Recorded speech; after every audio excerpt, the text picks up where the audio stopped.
Okay, hi me in the future or in the past. I'm not sure which I'm talking to. Um, I am currently in the House of History, which lets you basically walk through the past.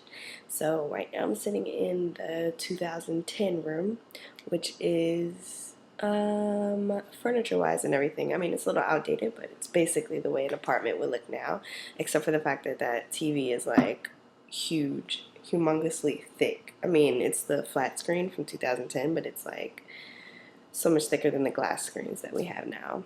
Um, anyway, so I'm making a video on a MacBook Pro from like 2010, and it actually has like a keyboard, and like you hear that? That's like a mouse that you click on, which like nobody uses anymore. Everybody's using PFCs, which is peripheral free computing.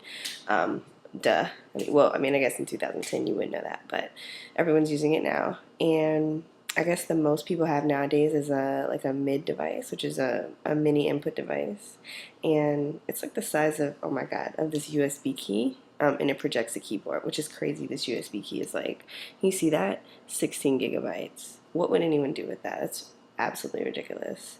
Mine is at least 200. I mean, that's like the smallest they come in now.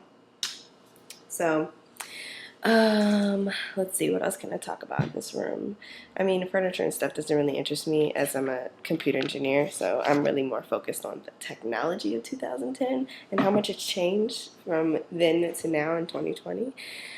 Let's see, I'll look at some of the stats of this MacBook. So, this MacBook has oh my god, it has a 2.4 gigahertz Core Duo processor, which is so slow. I have no idea how this thing is even running. Nowadays, everything is on the 3D Cool chipset, and my processor has 15 cores that run at 8 gigahertz, which puts it at about 120 gigahertz of aggregate CPU power.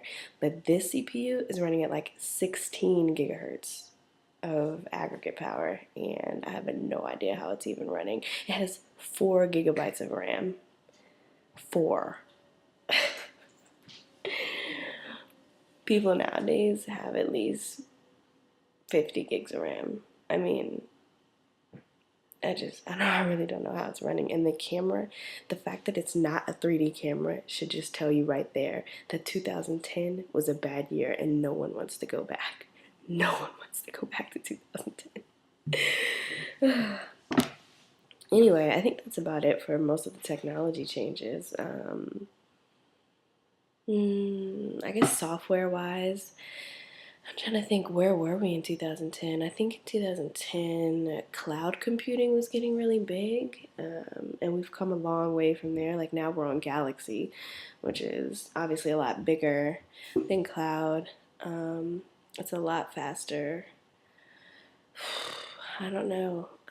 Just the massive amount of changes in the past 10 years is ridiculous, and it's making me feel old. Even though I look 25, I'm really 35.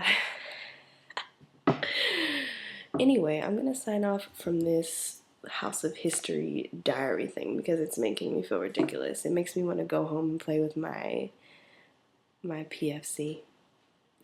So, bye me.